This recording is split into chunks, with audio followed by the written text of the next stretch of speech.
Greetings from Breda in the Netherlands. Can everybody hear me okay? Good. Greetings to Muatin. Thanks for organizing this session. And greetings to friends and colleagues at Beert Said University. I visited Beert Said a couple of times, and Beert Said is in my heart. My name is David Kattenberg. I'm a dual U.S.-Canadian citizen, born in the United States, moved to Canada when I was 18 to avoid the Vietnam War. I am Jewish. My parents were both Jewish, and their parents were Jewish. And both my parents survived the Holocaust. My father's family, Dutch family, was decimated. Some 100 or more Kattenbergs perished in Sobibor and Auschwitz, including my grandmother. I am a friend of the Palestinian people. My background is in science and biology, but I've been doing journalism for years and years. And somehow at some point became very compelled to support the Palestinian cause. When I was younger, I must confess, without having thought it out, I was a bit of a Zionist. I kind of believed the mythology, but I'm no longer. At some point, I changed, and it's don't ask me why or how. It might have been as the result of living in late revolutionary Nicaragua, helping the Sandinistas out in the movement as an internationalist. But anyway, that's another story. Since 2007, well, I first visited Jerusalem, Israel and Jerusalem in 1984. That was an amazing experience, recollecting it. I won't go on about that. That was before my consciousness had changed. I visited Palestine in 2007, and then again in 2012 and 13 and 16 and 17 and 19. Traveling up and down occupied Palestine and the West Bank, making lots of friends whom I will love. And last time was in 2019, and I've witnessed Israeli apartheid up close and personal, I've seen it in action. Cutting a little bit to the chase here, just this is all background. In January of 2017, having gotten a bee in my bonnet because I enjoy drinking wine, I decided to go look up what settlement wines that were being sold on Canadian store shelves, and I immediately went to the website of the largest liquor retailer in the world, I believe, is the Liquor Control Board of Ontario, the LCBO, and discovered that on their website they were selling two wines, obviously settlement wines, one from Shiloh settlement, bottled and processed, I believe, in Ma'ale Livona, right in the heart of the northern West Bank, and at Sagot Winery, just on the edge of Albireh, Ramallah. And and they were labeled product of Israel. So I was outraged. And the reason, more than anything else, was because what this constituted, of course, was a sovereignty claim, Israel's sovereignty claim over the settlements, brazen and flagrant. These are products of Israel. On Canadian store shelves. So the Liquor Control Board of Ontario and the government of Canada truly were endorsing Israel's claim to sovereignty and to Israel's effective de facto annexation. I mean, this went through my mind.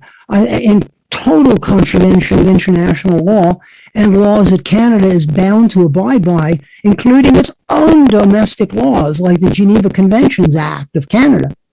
So I complained. It's a long and complicated story.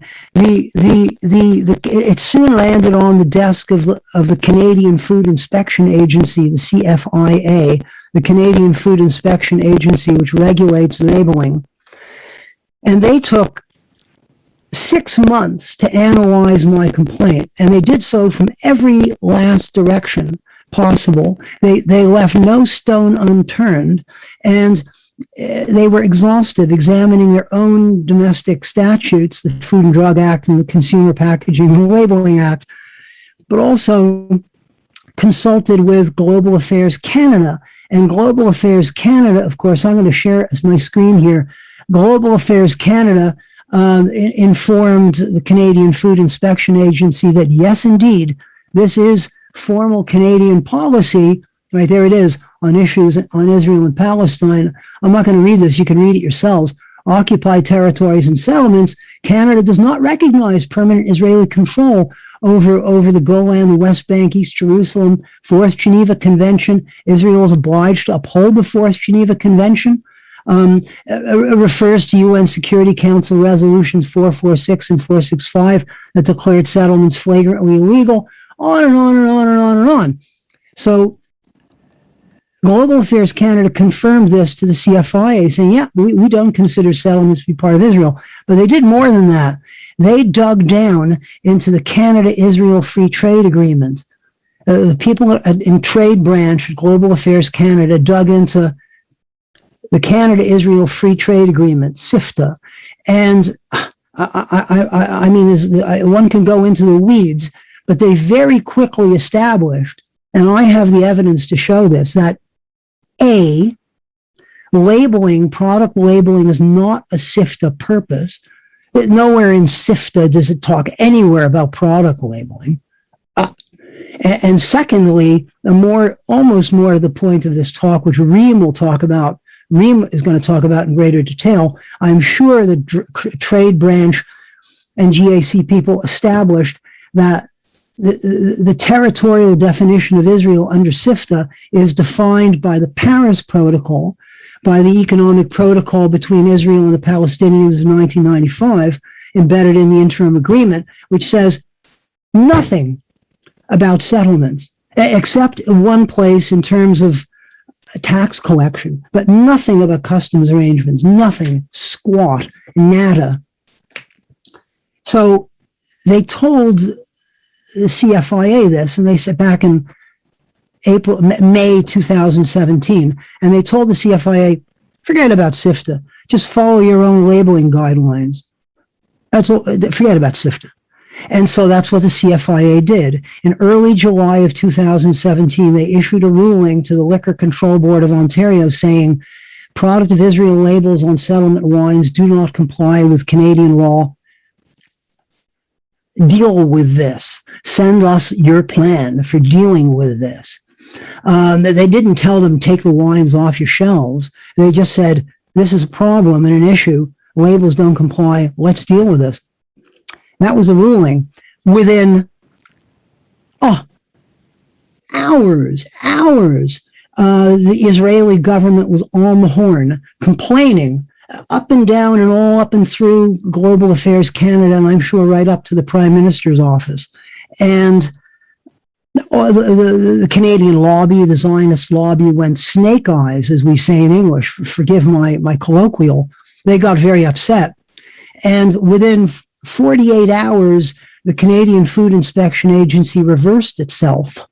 In fact, it reversed itself in a matter of a business day, and ruled that product of Israel labels are okay based on one reason.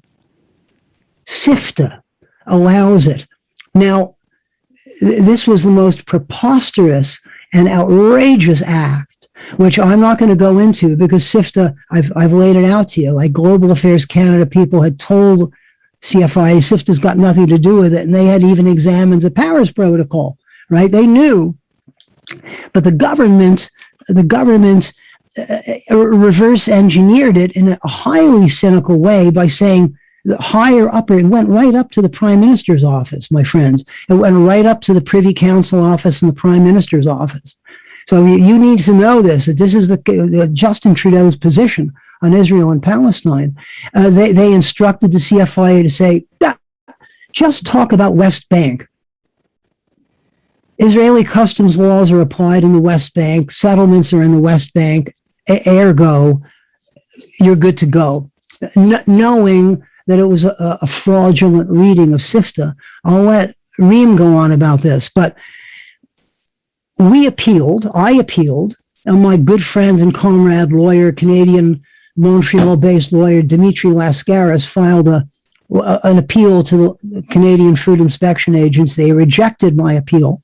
So we filed a notice of application to the Federal Court of Canada, which at the end of July 2019, the Federal Court of Canada ruled that product of Israel labels on settlement wines are, quote, false, misleading, and deceptive, end quote. And here was the exciting part, and an infringement of the Canadian Charter guaranteed right of Canadian consumers to truthful information on labels so that they can make conscientious consumer decisions based on matters that are not limited to health and safety. They could be ethical, political, social, cultural, anti-imperialist. And it's protected by the Charter. So the Canadian government appealed the federal court ruling. As I say, going to the wall. This is an expression from baseball where the batter hits a ball way out in the left field and the runner goes running out and he jumps up and he goes right to the wall and he catches the ball, right? That's what we mean by going to the wall. So the Canadian government went to the wall to defend Israel's right to effectively claim sovereignty over settlements on Canadian store shelves and conceal their crime from Canadian consumers, totally transgressing, quashing Canadian domestic laws and international laws that Canada is supposed to abide by, right? So this is Canada appealing the ruling, right? In May, the Federal Court of Appeal dismissed the government's appeal, but sent the issue back to the Canadian Food Inspection Agency because courts are not supposed to decide solutions for bad management decisions. Federal regulators have to figure it out. This time they have to explain the reasoning for labeling based on Canadian domestic statutes, and they can rely on SIFTA if they wish, but they can't make SIFTA determinative. Well, that redetermination, which I say SIFTA actually has less to do with labeling than zero, right? So this is going for reconsideration at the CFIA in this late fall and winter. The Canadian Food Inspection Agency will either uphold its decision that product of Israel labels are okay, or it may reinstate its initial decision, which I think would be astonishing given Canada's stalwart support for Israel, steadfast support for Israel's settlement enterprise, and support for Israel's right to do anything it wishes or not to do anything it wishes with impunity, no questions asked, and Canada will help. So if the CFIA goes back to the decision that the labels don't conform, that'll be astonishing. In closing, I am not the only person making presentations to the Canadian Food Inspection Agency. Sagot Winery is also a party. Sagot Winery is a party which is the first time ever that I know of in Canadian law and Canadian federal regulatory processes that a foreign entity engaged in a presumptive war crime gets to make a deposition, present their arguments to a federal regulator. Never has that happened before. The other deposition, and I'll finish here, affidavit is from a good friend of ours, Munif Tresh, from Ramallah. He and a group of landowners in Albire, whose land has been taken by Sagot Winery, including Munif's brother, without any compensation. Obviously, the land is stolen. Sagot Winery is sitting on stolen land, and there's an affidavit before the federal courts in Canada confirming, naming the landowners from whom the land was stolen. So this is going to be considered by, we hope, by the Canadian Food Inspection Agency. And if they make the wrong decision at the end of this year, we're going to do it all over again. We're going to go right back to court. and eventually maybe it'll get to the Supreme Court. So I send all of you folks my love and admiration, and sorry for going on so long. I'll leave it, I'll hand it over to Reem. That was exceptionally complicated.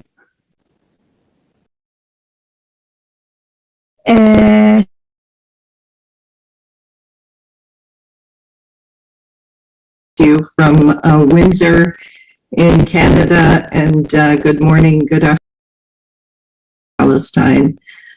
We miss you all very much and hope that we can be together in person at some point soon.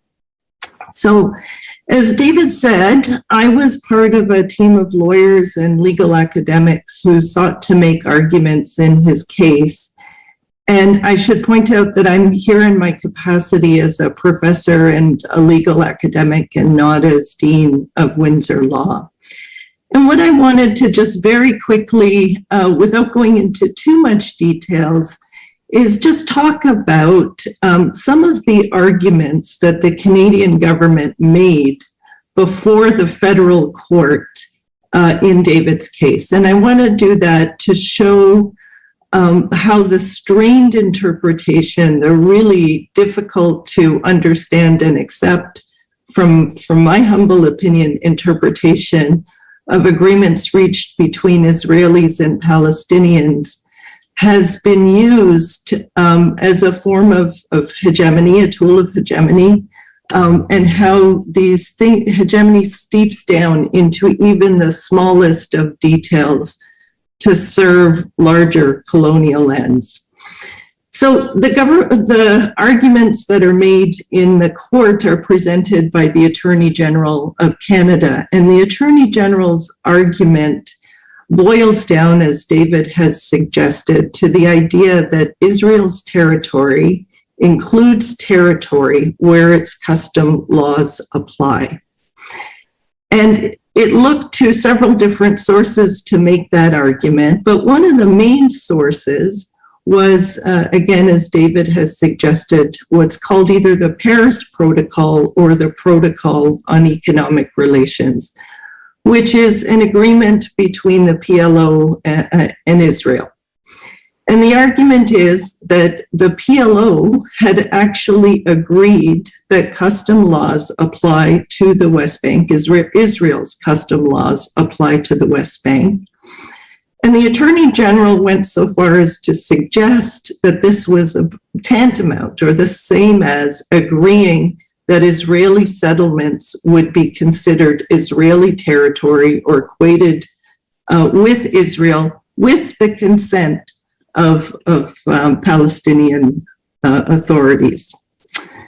So this is a really puzzling argument for a number of different reasons. I don't need to tell all of you this.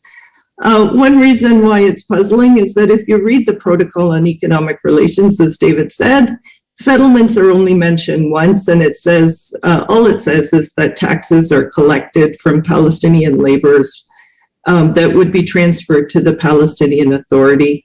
And significantly, settlements are mentioned as entities that are separate from the state of Israel. And this isn't surprising, of course, because if we cast our mind back to the Oslo framework, both sides had agreed that borders and settlements would be resolved during future negotiations. So that argument didn't make a whole lot of sense in court. But you can ask, well, maybe there was something in the purpose of the economic protocol that might suggest that there was something to the Canadian argument position. But if you look at the purpose of the economic protocol, which was very clearly laid out, the purpose was to lay, quote, I'm using a quote here, lay the groundwork for the strengthening of the economic base of the Palestinian side.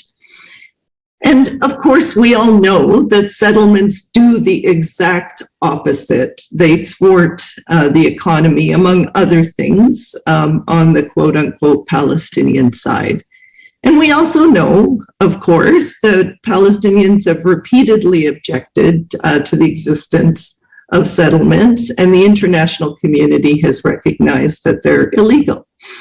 And this illegality, alongside the prohibition on the acquisition of the use of force to gain territory, the right to self-determination, the requirement to read international treaties according to their plain meaning and object and purpose, and so these are among other principles that really defy the Canadian government's arguments in court, are all well known. They're better known to you than they are to me, and I won't go into them. But the Canadian government simply ignored all of these things in its arguments before the federal court. It didn't engage any of these principles, but relied instead on a skewed reading of the Paris Protocol and stripped it of its normative context that would have been provided by international law.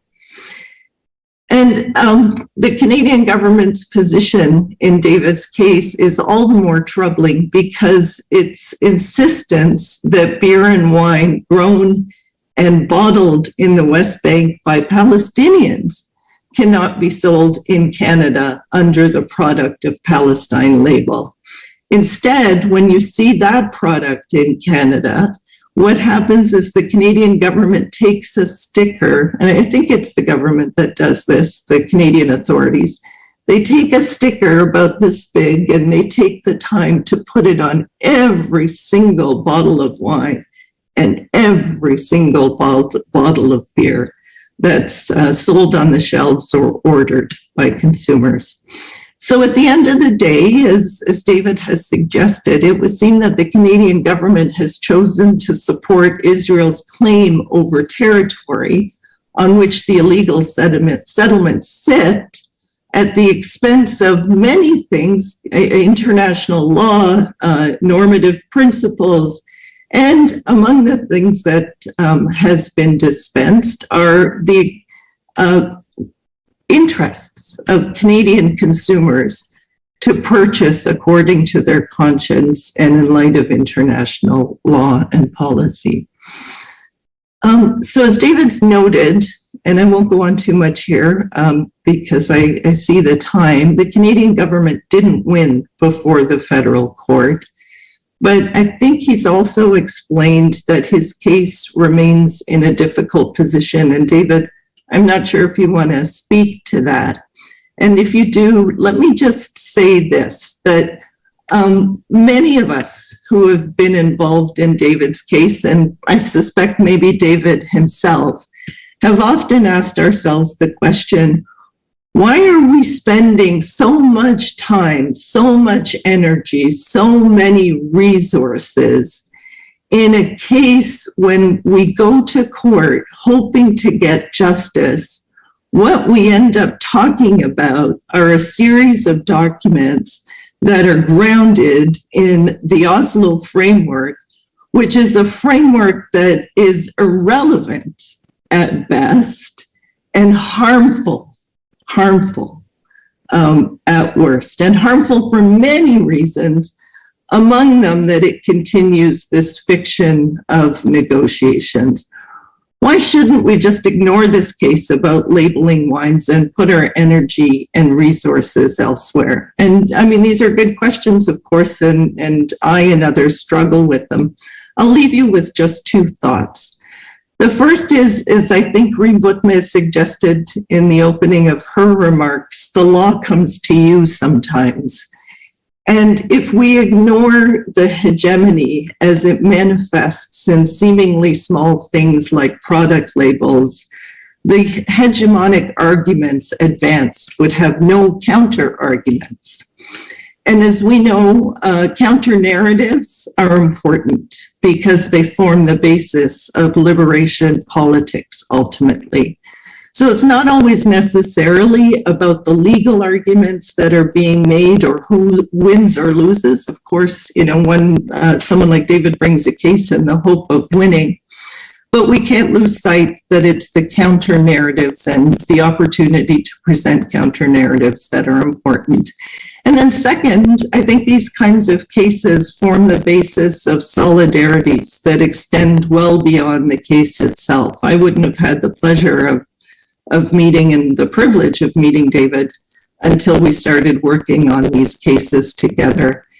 And these solidarities in turn can help create or reinforce social movements. And it's really, I think, through social movements that one generates and that groups and communities and causes generate change through public mobilization and political action. And oftentimes these things are juxtaposed against legal action or legal courses. But what I want to suggest is that they can actually reinforce each other. So I'll leave it at that. Thank you very much, everybody. I hope you're all well.